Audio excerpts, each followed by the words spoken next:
with another edition of Notes on the Newsfeed. Good morning, good afternoon, good evening, Fabulites. So, Notes on the Newsfeed is where I read to you headlines from my newsfeed, and I share with you my thoughts on those headlines, if I have any thoughts on the headlines or on the article, if I've read it or skimmed it, or on just the general subject matter, or what comes up for me when I see the headline, what I think about, or the article, or whatever. We just gonna have a chit chat as we survey what's going on in the world, what's going on in the news, and we trying to piece it all together and trying to make some sense of this nonsense. Is it nonsense, or is it just, we just piecing it together? I'm Angela. The channel is Be Fabulous You. Please like, comment, subscribe, and all of those other good things that support us in reaching our first goal of, or our third goal of making it to 1,000 charter subscribers. So if you are already one of the first 1,000 charter subscribers, I appreciate all of your support, your likes, your comments, your watching, your subscriptions, your sharing, and all of the other wonderful things that you do by just being you, being fabulous you. 10 subtle signs you're smarter than you think. One sign, this article said it, is listening to Notes on the News. I'm just joking. I didn't even skim it. But I just like the idea that, I believe we're all smarter than we think. So carry yourself accordingly, sister girl, brother man, brother boy. Why we say sister girl and brother man? We supposed to say sister woman and brother man, or sister girl and brother boy. See how that is? The women be made in the children. Black Panther surpasses 1 billion mark in just 26 days. Now, I've only seen it once. My friend called and said he want to take me to see it again in 3D. So I thought I was like going to see it again, but then I'm kind of like, do I really want to see it again? And am I really trying to give Marvel and Disney my money? But I might go see it in 3D. So that sounded appealing. So yeah, the $1 billion mark. I guess, did they say that they give a million to Boys and Girls Club? I guess some actors made some money. The director made some money. I don't know who was on the crew. I don't know who, I don't know how that money filters around and how it contributes and recirculates in our community. And then, these actors, like when Angela Bassett said that, her children had experienced, racism at the young age of like 4 or 6 or whatever, it makes me wonder about, where she spends her money and where she spends her time and invests her energy. So and the rest of them, is there money circulating in the Black community? I wonder, or is it Hollywood give it to them and then they give it right back to the man? I mean, I'm just wondering, do we benefit? I mean, we got the wonderful benefit of seeing Black and brown people on screen, but I live in Detroit. I see Black and brown. I see Black and brown superheroes. I see Black superheroes. I don't want to say all day, every day, but it's not a foreign concept to me. So I don't know. I think the excitement has worn off for me. Evidence mounts that the Russian government may be using the UK and the US as a killing ground to eliminate its enemies. So people, the people living here or there or wherever, and they just kill them and, kill them different ways. You know how on the TV shows or the movies, when people get killed and it's like, oh, he had a heart attack, but it wasn't really a heart attack. Oh, they had a plane crash, but it wasn't really a plane crash.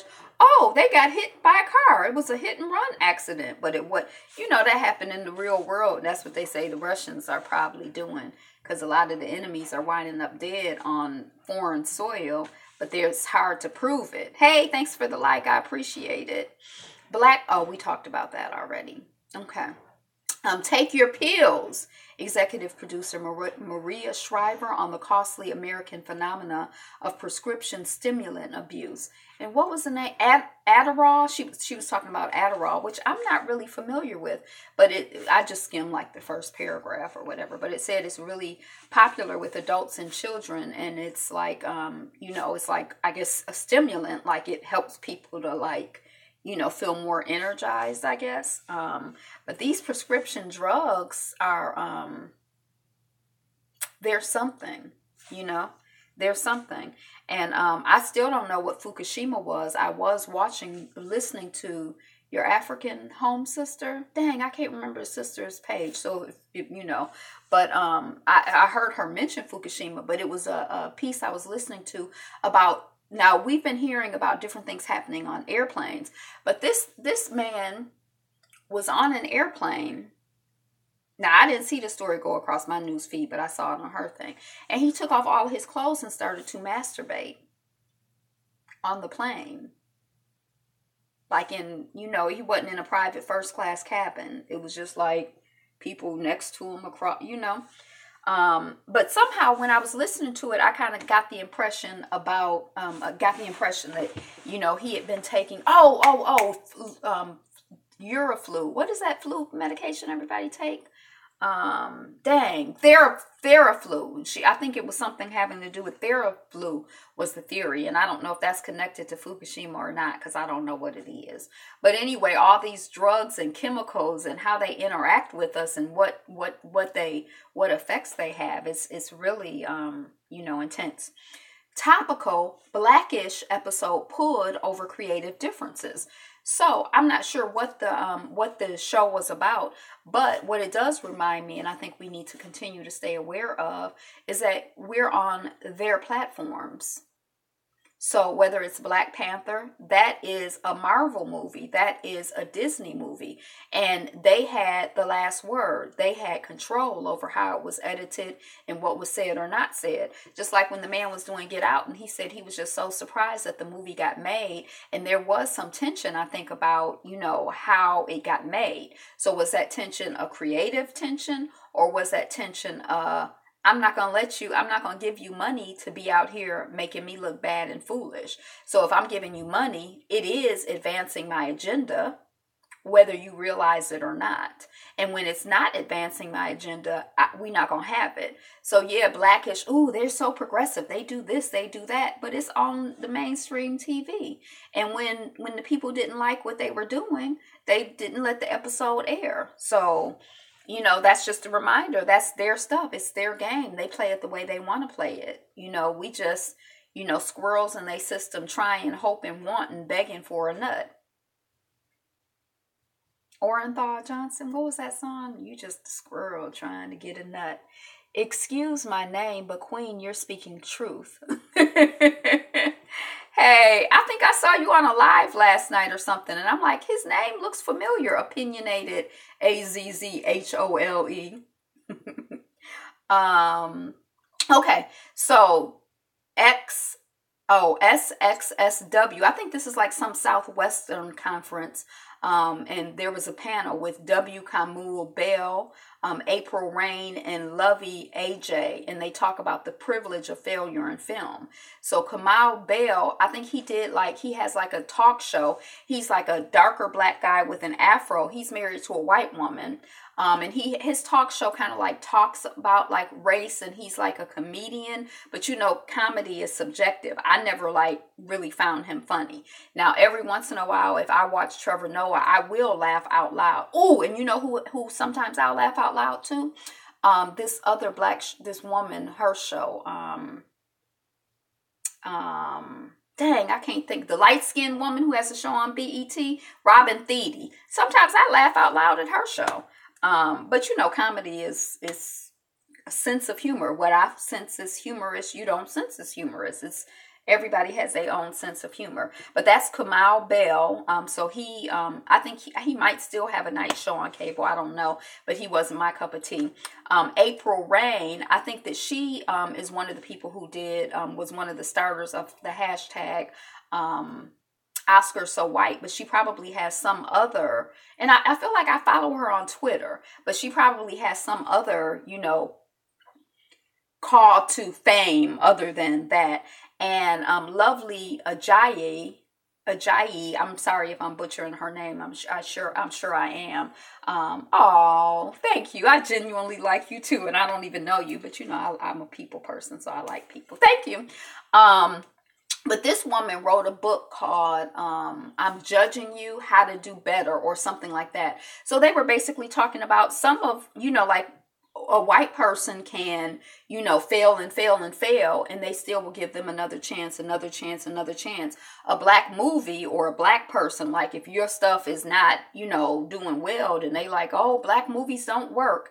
Even though, they talked about the fact that Black Panther is part of a string of movies that's done well. And then they also talked about the fact that the guy Kenya Barris from Blackish was supposed to be on this panel, and they say he was not able to make it. And he was not able to make it, I guess, because he over there fighting with these people about putting his show on their network or whatever. He does Blackish. So they talked about, kind of like that dynamic a little bit. And I think they also talked about the dynamic of pitting, and we've talked about it here before, pitting like Black Panther against this movie that just came out this weekend, A Wrinkle in Time. And they're not even in the same category. You don't see them comparing, white movies like a horror film with a comedy film, like which one is going to do better. But it's almost like we have this pressure. I feel like it's like this pressure on us as black people to show and prove that we can make money off of you,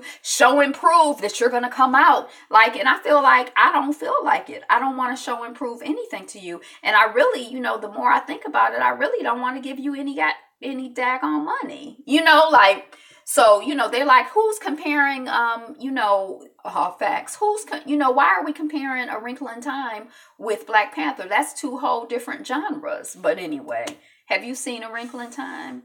I'm kind of conflicted about whether I want to go see it. Taliban attacks Afghan soldiers in Farah, killing at least 24. So, rest in peace to the 24 or more people who have made and are making their transition. And I guess for everybody who was born today, let us say a prayer that the world that they inherit and that the world that they are born into is a better, more just world than, the world was the day before they were born. And every day let that be truer and truer and truer. And for those people who made their transition and are making it, through this Taliban thing or whatever, just, peace to all, in our families and our communities. And, it's like in a way, I feel like as a black person, in some sense, I kind of have a feeling in a way, like a low grade feeling of living in a war zone. But I think it's probably very different from like actually living in a war zone. Even when, growing up in Detroit, even when Detroit was the murder capital of the world, and I was like a teenager then, so I was like out at parties. I've been at one party where someone I felt the bullet whiz by me. You know what I mean? But that's like one party. It wasn't like I just felt like all day, every day I could get shot. Now I did feel like growing up, like that whole expression, like check it in, and people were taking, expensive. That's when tennis shoes first started getting expensive. Like maybe that's when Jordan started or something. I don't really know. But like $100 shoes, and people would, take them off of people's feet, and the sheepskin, jackets or whatever. Not, but coats. I think they were sheepskin, but so, I did feel like, well, is someone going to try to take, something off of me? But I never even got robbed, but that's different from being in a war zone where it's like, bombs are coming. And, even when I was in Europe, I was kind of like, the little bit of time that I spent there, it was a little disorienting to me because, I know here, I guess on some level, I know that cops have guns, and we know, from the news, I guess that they will use them on people. But I've never really had a cop pull a gun out on me. And when I was in Europe, the cops had these big maybe they were assault rifles, but it was like big guns. They were like walking around with big guns that I could see. And I felt like, you know, like when I would walk by, it was like I almost felt conscious of like, are they going to shoot me? Like they got these big guns out, you know. And I already told you, even when I lived in Mississippi, my husband is like, people have guns all over, like on their gun racks. I didn't notice that. I didn't tune into that. So I didn't feel threatened, but, you know, in Europe, I was kind of like, I noticed it made me feel kind of tense. But, you know, a lot of people in the world are living in war zones, you know, where bombs are falling and people are getting shot and, you know, children are getting snatched out of schools and turned into sex slaves. And, you know, and I feel like it does happen here, but I think it's just like probably it's a low grade feeling for me, my experience of it. Now, maybe somebody else has a different, because I'm not that far from Chicago. I go to Chicago. I mean, not all the time, but I never felt unsafe in Chicago. Like, oh my gosh, Chicago is a war zone. DR Congo signs new mining law despite companies' opposition. So we know that the African continent is rich, not only in human resources, you know, physical, mental, lots of human resources we know that the African continent is rich in, but in mineral resources, diamonds, you know, apparently something that's in our cell phones is a mineral that gets extracted from the African continent. You know, there's I don't know what else, coal, I don't know. But so there's something going on in the DR Congo where there are mining companies. I'm assuming that these mining companies are foreign companies, but I'm not positive because I haven't read the articles yet. But this is the second headline that I've seen. But DR Congo, I think in the same way that we're seeing, or I'm getting a sense of some fight back in South Africa, I'm getting like the sense of some fight back in the DR Congo because they signed a mining law despite the company's opposition.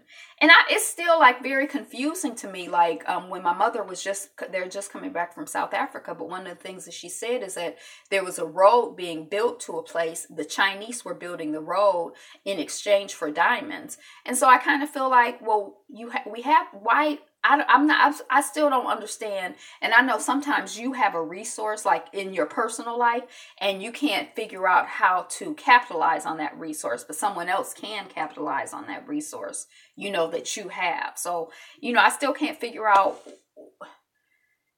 Yeah. You know, but anyway, I'm always glad to hear about resistance and pushback and like, you know, that we're not just, you know, rolling over and like letting them just dog us out, you know. 20 African women tech entrepreneurs tell their stories. Naomi Campbell will only go to work now if it helps Black people. I don't give a F about fame. Okay, Miss Naomi Campbell. And she was on the cover of something. There was some photos of her with, you know, a dark-skinned guy. I guess that's supposed to be her boyfriend. I was just kind of like, okay, this is, because hasn't she been dating some rich white guy who was married for like 20 years? I don't know. I don't really follow her very much because, you know, I don't know. But okay, I like the idea of Black folks having a greater consciousness of using our resources to support one another. Okay, Taliban, we talked about that already. Tall, dark, and dangerous. Study finds, and this is going to be really shocking to you. I know you didn't know this. Study finds tall Black men are in more danger of biased policing. SSDD. I mean, I feel like we already knew that dark-skinned people had it harder. So, you know, I just figure that the more I don't want to say masculine to imply that someone who is shorter is not masculine, but I just figure that the more threatening a Black man appears, the more, you know, trouble and drama he gonna have. Because, you know, I don't know if you've ever noticed, but I have noticed this, you know, and my first husband was a physicist and he had his voice, there was a softness. Hey, thanks for the like. There was a softness to the tone of his voice. And, you know, I noticed that sometimes with Black men in corporate America and Black men in certain types of positions, that there's like a way that, you know, it's like, you know how like if I'm talking to a boy child, I might be like, no, you take that bass out of your voice. Don't make me have to rough you up, you know. But it's almost like the society has said that, like that some black men have gotten that message that, they have to, like, and I've had, people tell me, like, as a woman, Angela, just dial it down, like everybody can't handle all of that. I don't really care. But that, people have gotten the message to dial it down. Now, you can't dial down. I guess you could. Sammy Sosa, he dialed down his blackness. But for the most of us are not going to dial down our dark-skinnedness. Or, if you're tall and you're big, I mean, what you going to do? How you going to hide that from the man? So anyway, but there's been a new study. Yountville attack. California hostage taker was a former patient. So this story was breaking yesterday when we were doing notes on the news. Yapo Yapa mentioned it as well.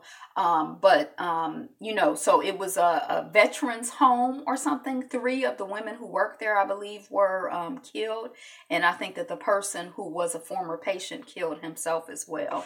So, rest in peace. For those people who made their transition. Hey, Rambling Reviews. What's up, sister girl? So, just rest in peace, to those people and the families and the communities and, just the whole country, like with all of this, violence and, it's like it becomes like more normalized and we just accept it. We get desensitized to it. And there's some things that I don't think that we should get desensitized to, but it's like overwhelming. Like last year, I think it was probably like last year this time, it just seemed like every day you were hearing I was hearing story after story after story of people getting shot and black people getting shot and black people getting killed, black people getting gunned down by the cops. And it was like, it just became difficult for me to process it. Like a lot of times I can't even read any of those stories. There's a limit to how many close friends you can realistically have at once. So, we've heard, this is a conversation, a typical conversation we hear about 5 as this like critical number. Who you're going to be in the next 5 years is influenced by the 5 people that you spend most of your time with, by the 5 books that you're, read, by the movies that you're watching. Like these are the things that are influencing you. But the number is 5. The older you get, the less friends that you tend to have. They say that contrary to popular belief, there's like an idea out there that younger people have less friends or have less quality human to human relationships. But actually, this article theorized that what is happening is that younger people, like for example, in general, historically, men and women do marriage differently. For a man, his wife is like almost all of his social ties are to his wife. So like you'll see that if a woman dies and she's married, then her husband will die shortly after her. Whereas usually when women in general, not every woman, but does marriage, they'll have 1 or 2 ties to their husband, but they might have ties to their sister friends, ties to their neighbors, ties to their children. So they have more relationships. So a lot of times when a husband makes his transition, the wife doesn't die, because she continues to have a network of people. He's not like her everything. But they're saying that millennials or younger people are doing relationships more like with more and more ties to one person. So like if a younger person gets married, then their husband and their wife is like everything for them, or like so much, like they have a lot tied up, in that one relationship and that one person, and like, all of their social needs or most of their social needs are being met by that. Yeah. So 5, it depends. Like if you're an introvert, it's probably going to be less. If you're an extrovert, so, you may not have 5. If you're an introvert, it's like 2 or 3 people may be too many to have all up in your face and in your space. But anyway, I thought that was interesting. People from countries with strict gun control explain how life is different compared to the United States. So they had one person from Japan, one person from Australia, and maybe one person from England. The person from Japan is like, yeah, I've heard of massacres, but usually there are massacres where people are using knives. And I was like, oh, I don't even know if, have I heard of a knife massacre before? That just seemed kind of weird to me. And she said that she hasn't really told her family about how she feels being in this country, because her family would tell her to go home. One guy was saying that in his community, he hears shooting like all the time, but he never grew up like that and he wasn't used to it. So, you know, just kind of the idea of, you know, how many people have guns and like what we're used to and how we think, or I don't know how y'all think about it, but like, you know, my mother's sister was shot and killed when I was 2. My grandfather had guns. You know, now my mother, you know, I didn't necessarily like grow up with guns, but I definitely grew up, you know, dealing with gun violence. In high school, we just talked about the fact that, you know, Detroit, it was like people was getting killed all the time. When the drug business hit here, it was like, you know, not the drug business, but crack it wasn't crack. I don't know what it was. Maybe it was crack. I don't know. But in like 85, it was something that, you know, there were like dope boys and, you know, Young Boys Incorporated, YBI, you know, it was all kinds of foolishness. You meet people and they be giving you stuff and you like, I can't accept this gift from you. I don't know you, sir. Here, take this back.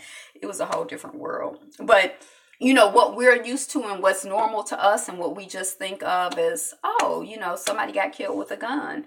It's not really normal for other people. You know, other people in other countries have different experiences. And then, of course, there are people who literally live in war zones. So their experience is like on the other end of the spectrum.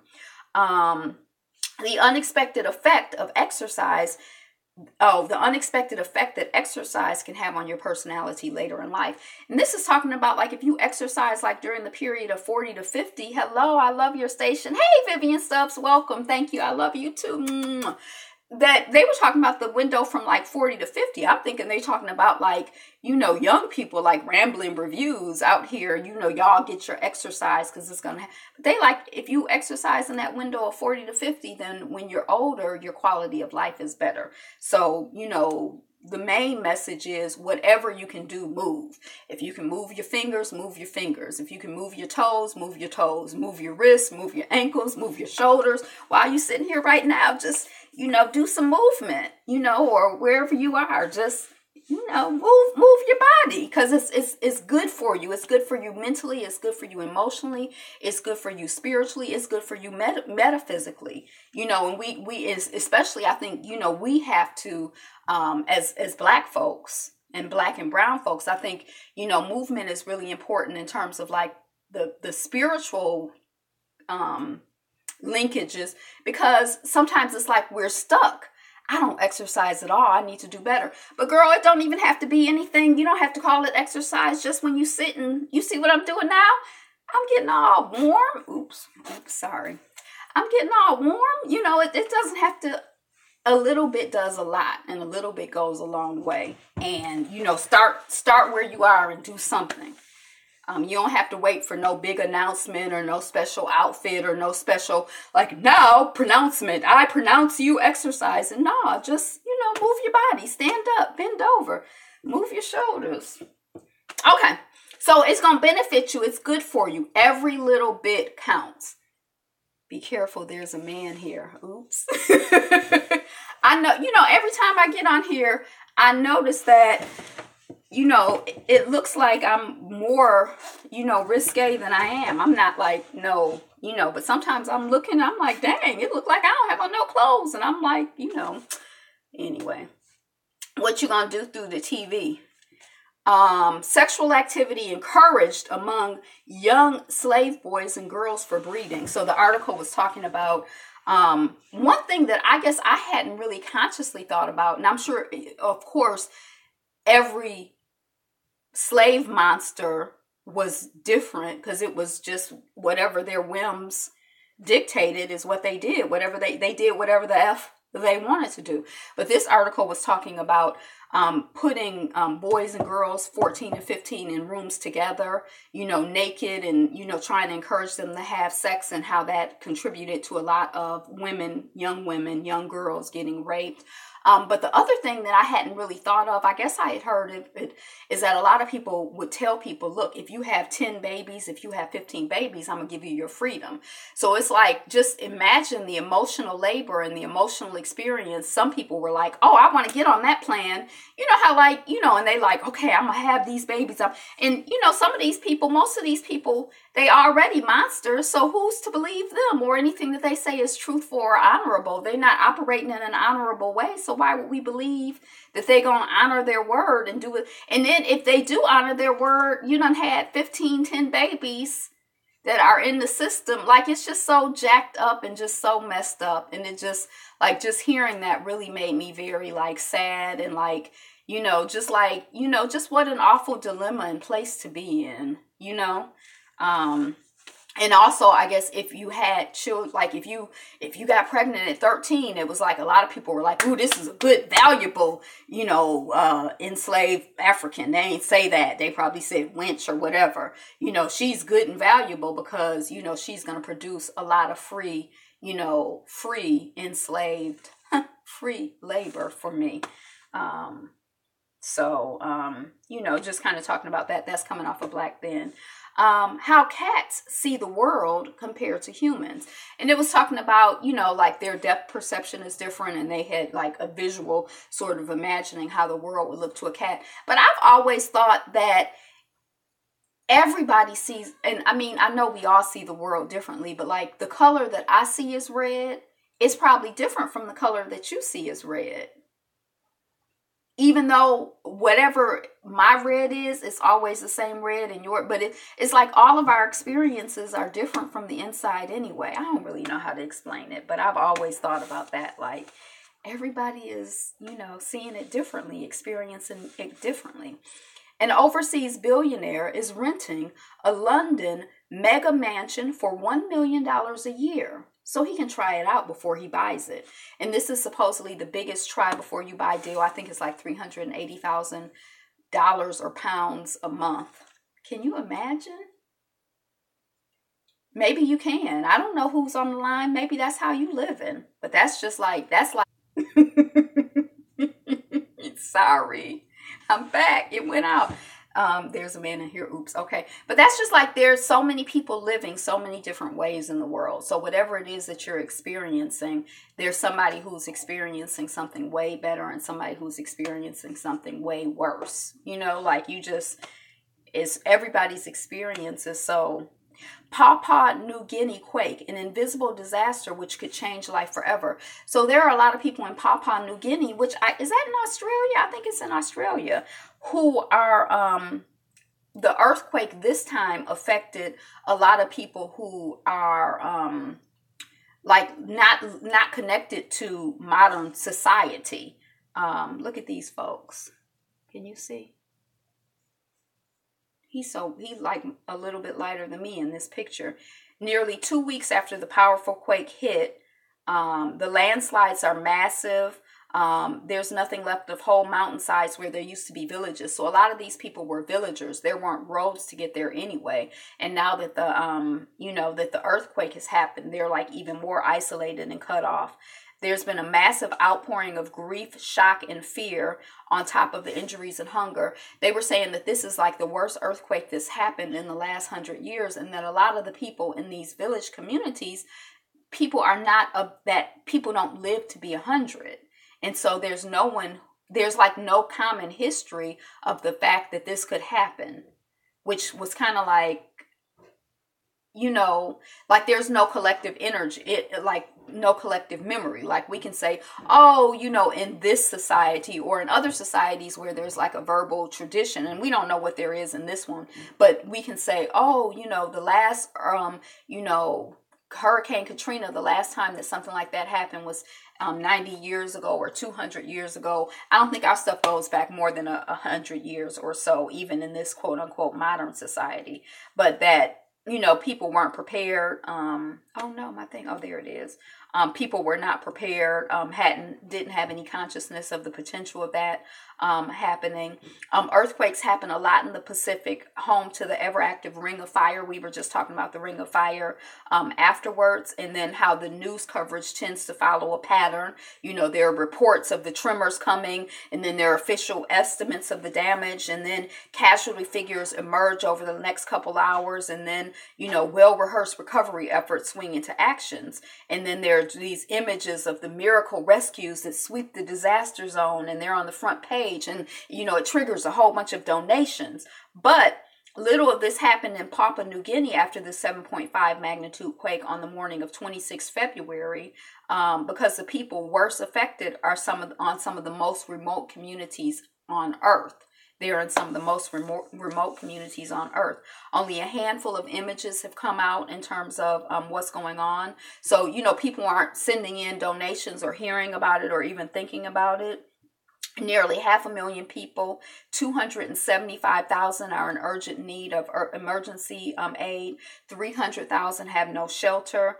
By Friday, more than 100 people were confirmed dead. It's still impossible to know whether anyone in the isolated mountain area has survived. Many of these homes were built on stilts in the mountainside, so every single one of those has collapsed. Homes, gardens, pathways, and rivers have filled up, bringing a risk of flooding. Here's another image of the people. Now, they say we're not the same people, theoretically, we're all the same people because we come from the same, but, they say that they're a different branch, even though whenever I look at people from this region of the world, they always look like black and brown. They look like African Americans to me. Jungle pathways were lost. The ground has not stopped shaking. There have been several more major quakes since then, and a lot of people are just laying on the ground, tremoring, scared to death. People have slowly started walking away from the areas that are shaking. They're starting to see displaced people coming. There's one place where 2,000 people have gathered there, setting aside generations of bloody clan rivalry to help each other. Among them, a 15-year-old boy whose entire family was killed. There are people here who don't really use technology, even though they're familiar with technology. They've chosen to live, more in alignment with their traditional ways of living. But some people got together and sent a text to authorities saying, we have 2,000 people here with no food or water. Can you send help? The political process has been slow of getting resources to the people. Oil and gas companies rapidly rebuild, but these people are poor people that no, oil and gas company is interested in supporting, them. But anyway, here's some more of these are military people, but see how brown they look? Exxon Mobil Corp, there's something about that. It's a relatively long article, and it's coming off of BBC. But I had heard of that earthquake, and this is the first feedback loop that we've gotten on it. Like, we've gotten some feedback loop on what happened in Puerto Rico. So rest in peace to the people who have made their transition, and just like, lots of peace and love to the people who are going through this. We all have stuff that we go through in life, and I say, you might beg to differ, but none of us are going to make it out alive. So, but we get a feedback loop, for example, with something like Puerto Rico. But I've been especially curious about the U.S. Virgin Islands, because even though Puerto Rico is brown, the U.S. Virgin Islands is browner, blacker. And that is in the same way that or not in the same way, but in a similar way that Puerto Rico is a colony. The U.S. Virgin Islands are a colony, and they were affected by that same quake. Not quake. They were affected by that same tornado that happened during our hurricane. That same hurricane that happened during hurricane season. But we don't really hear anything about, what's going on. Now, I have one friend of the family who actually lives there. So every once in a while I get a little bit of information, but it's just like, well, what's going on with the black folks too? I want to know about, about so it's, Student activists are fighting back against the spread of cops on campus. Inside the intensive 2-month training all Delta flight attendants must attend, that's harder to get into than Harvard. I think Harvard has a 5% acceptance rate. This corporation, their acceptance rate into their flight attendant program, I think is like 1% or something. And they like serious. You got to wear a watch. They check your nails. They check your grooming. They have standards, and they ain't playing. They'll kick you out. And the people take it very seriously. Some people have, their parents were both flight attendants, and when they first applied, they couldn't get in, so they applied again later. Some people, just like when you try to get into a competitive school, some people go to another school and then transfer in. Some people work as a flight attendant someplace else and then try to apply to get to Delta. So I guess Delta is like the flight attendant's dream. Now, I wanted to be a flight attendant because I wanted to have the travel benefits. And I have the personality for it, I think. I don't know. But when I started looking into the process, it was kind of I'm real weird about, I'm like, well, what is it going to do to my body to be on a plane all the time? That's like an unnaturally fast way of moving. How does that affect your system? How does it affect your health? And then you're around all of those fumes and chemicals. I don't know. It was a lot for me to process. So y'all know how I get when I get to process, and I'm like, I'm not going to do that. Week-old Western lowland gorilla in Congo. That little baby monkey gorilla thing was so cute, laying up against its mother, I guess. This is what your smartphone is doing to your brain, and it isn't good. And when I skimmed this article, I'm like, I went and read a chapter of a book. Because, we need to spend time separated from our phones, separated from our electronics. We have to, try to, not be so dependent on it, and so focused on it. And they say that some of these young people, they even when they're not by their phone, they feel like their phone is vibrating and calling them. If someone gets their arm cut off and they still have a shadow impression of their arm, even when their arm isn't there, that's how, some of y'all younger people are with your phones or, your electronics. You can still feel the vibration even when it's not there. Researchers found significant differences between American and Dutch psychopaths. So that was really interesting, and it kind of makes sense that, mental illness is going to express it. So it's hard for me to stay away from my phone, and I'm in my 50s. Yeah, now that's how my husband is. And he'll if my phone, when my phone would ring and I'm like, I'm not answering it, he'd be like, first of all, his thing is, what if it's money? Because I run a business and it can be clients. I'm like, then they'll leave a message and I'll get to them when I am working, because I'm not working 24 hours. I don't care if you can call me 24 hours. I'm not doing it. But also, it's it's just like an attachment. And I try to consciously put my phone away and leave it away from me when it's charging and stuff like that. But even now that I have this YouTube channel, I notice first thing in the morning, I turn it on and I look to see what happened on YouTube. Not necessarily specifically just on my channel, but it's I've gotten sucked into YouTube somehow because I have a channel. Who posted something? What's going on? I want to know first thing in the morning. We gonna do better, Vivian Stubbs. We gonna do better. We gonna fight. We keep resisting. I'm gonna keep resisting. I'm resisting for us all. But with mental illness, it's sort of if you take a seed and you plant it by the ocean, and then you take another seed from the same, let's say a watermelon, planted by the ocean, take another seed from the watermelon and plant it in the mountains. When it grows, it's going to grow differently. So that seems like mental illness would express itself differently depending on the context and how it gets influenced and cultivated. So I thought that was interesting. 3 hostages and gunman found dead after a day-long standoff at California Veterans Facility. We talked about that. Rosa Parks house display canceled by Brown University because of dispute. I don't know if y'all know this, but there's this house that's supposedly Rosa Parks' house, and it was going to be demolished. And so somebody in Europe bought the house, and then they shipped the house over to Europe. And then I saw the other day that the house was supposed to be coming back to the United States. I didn't realize it was supposed to be coming back to Brown University, but there's something going on where the cousin or the nephew or whoever is affiliated with who's supposed to be doing an art installation with Mama Rosa Parks' house. It's like some people are saying Mama Rosa Parks didn't even live in that house. That's not her house. And then there's also something where this person is like, basically it's like they might have a hustle or something where they're like, you need to give us reparations, or, I'm not really, I skimmed the article, so I couldn't figure out what was going on exactly. And I didn't have a theory, but it sounded like, Brown is like, this is some mess and confusion, and they don't want to be, in the news with people being like, they don't put up a fake Rosa Parks house, or, but anyway, what is going on?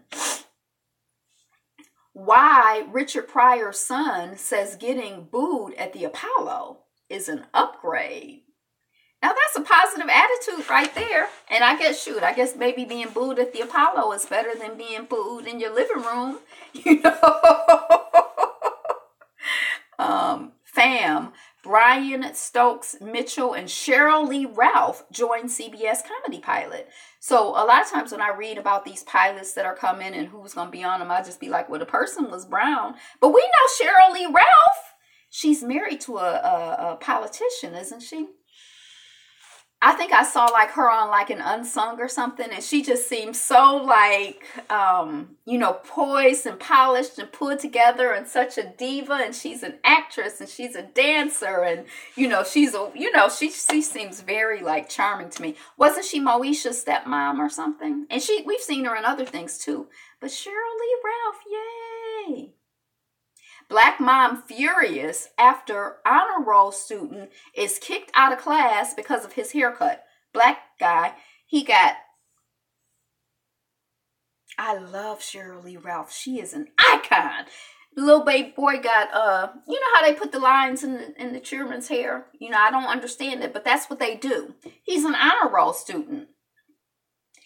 He go to school and the people are like, your hair is distracting. He goes to a white school. I'm assuming, because we're gonna listen to the rest of the story. They like, your hair is distracting. You need to get a haircut. So they send, and he's like, he feels bad because he's an honor roll student and he don't like to get in trouble. He not used to getting in trouble, and he feels bad because he done violated a rule that he didn't even know existed. It's really the rule of being black, but he doesn't understand that. But that makes him feel away, and his mother feels away because her son feels away. But she's like, okay, we'll get the line cut out of his hair. So it's the weekend. It's Friday when they send the child home. Saturday, the black barber shop is on jam. She can't just walk in and get the hair taken care of. And she's not just taking her child to anywhere. So, on Monday, when the boy comes back to school, when the child comes back to school, they put him in isolation with a strange teacher and strange students because his hair is just too distracting. So the boy is now starting to really have like how he's like a good kid. He ain't out here trying to cause trouble, but it's making him feel bad. And when the mother hears about what's going on and she goes to the school, the teacher is like, you didn't cooperate. You should have just took him to Supercuts. Now, for those of us who don't know, Supercuts is where I guess the white people go to get a cheap haircut. She like, Supercuts don't cut black people's hair. I can't take my child to Supercuts to get a haircut. And I couldn't get him in. These are not people who are trying to cause trouble. But just by virtue of them being black in that context, it's like it's just trouble. I mean, and so anyway, she's furious and I'd be furious too. I agree with you.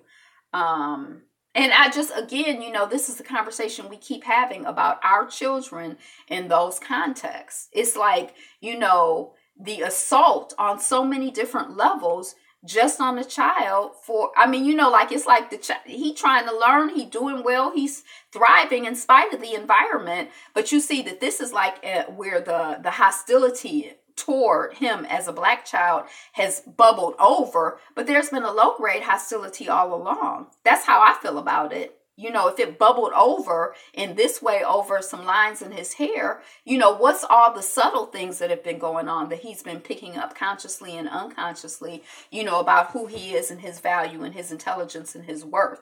And, once again, our children, this conversation, our children in their schools, in their system, and how is that affecting us, and our ability, as a community I know they ain't here. Their systems and their schools are not here for the benefit of our community. And even though we want to think, oh, well, our children are children, and we're sending our children to the best school, and that's not, our children are not safe in those schools. That's how I feel like. Even if it hadn't bubbled out in that, there's a constant assault on that child just by virtue of him being who he is. And that's not right. And it's very, we got to pray that something breaks open and we have some new alternatives. Those of you, there's a whole African-centered school movement that came out of Detroit. It was 20 years strong. There were some African Black-centered boarding schools, or Black-run, even if they weren't Black-centered, boarding schools and schools throughout the country. There was a whole movement that kind of started in the 60s. And, for various reasons, it seems like it's, dissolved, but we have to continue to work on that. I went to an all-Black private school, and it was honestly the same way. Right. I know when I started researching the Blacks, because coming from Detroit, I just assumed that Black schools meant African-centered. I didn't understand. But, so when I, like in New Jersey and in New York, there were like a lot of schools that were like very conservative and like, but child, the way the children here in these African-centered schools, it was like, we joke about Wakanda, but these children, you'll see them at the Kwanzaa. They're organizing a day, and these are not children anymore. These are people who are in graduate school now. These are people who are parents now. These are people who have children. My daughter's children went, as long as she could, to African-centered schools. You wouldn't know them, but you know them by their consciousness. They still know the chant or whatever they had to say every morning at the school. We're African people. We love African people. We're here for our growth and development. We support our community. Whatever it was they were saying, it was like, this is excellent, and you can see it. Just that, but those of y'all who are educated, have that consciousness and that mindset, it's time for us to go into a new wave of that. Because our children, if it's not going to be them, how are we going to get out of this conundrum as a community? It's got to be the children. It's got to be the young folks. Y'all got the answer, and we got to support y'all. We got to keep y'all safe long enough for y'all to figure it out. Because they not going to figure it out for us. And that's older people. We got to protect you and pour as much into you as we can while we can. Women still make up a minority of leadership positions at the biggest tech companies. That ain't no surprise, but I really wanted to know what the numbers were. It was 30% or less in all of the companies. Overall in tech positions and in general. No, there were 3 categories, but I can't remember. But they didn't have the same statistics for people of color, Black folks or whatever. And I know, I think we're 20% of the country. But anyway, that's not a surprise. Chicago cop charged in Laquan McDonald's murder seeks venue change. I don't remember what who Laquan McDonald was. May he rest in peace, or rest in power, depending on, what he was doing in the world. But I know these Chicago cops, this Chicago situation, they crazy and they're aggressive and they're hostile to Black folks. So the cop want a venue change. And it's funny how they, jump bad, like the woman who had the podcast, she jumped bad. Yeah, I believe in, white supremacy. But then when she gets caught, oh, it was just a joke, or, oh, I didn't understand, or, oh, I need a venue change. You real big and bad when it comes to shooting people in the back. But, now you want a venue change, you want to make the action boldly, but you can't take responsibility for your actions boldly. And this is where my mind keeps saying punk ass, but I know punk is, it's a whole nother connotation nowadays, but, weak-butted, weak person. Rare identical triplets go home in Kansas City, Missouri. Identical triplets. I love twins. For Love, Wole Parks and Chloe Wepper cast an ABC drama pilot called For Love. I never heard of it, but I bet you Wole, W-O-L-E, with an I bet you he colored. That's probably why I put it on here. But that's it. That's this edition of Notes on the News. Thank you for joining in the conversation. Come up with some good ideas. Tell me when you start some schools. Come on, if you're thinking about it, come on over to Detroit. I can connect you to the people who started the schools here. I mean, it's a but we need,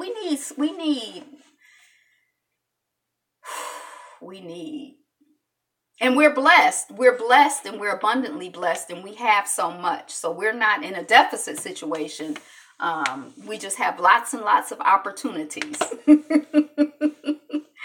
So thank you for liking, commenting, sharing, subscribing. Today is the best day ever, and you are the greatest. So be you. Be fabulous. Be fabulous you. Peace.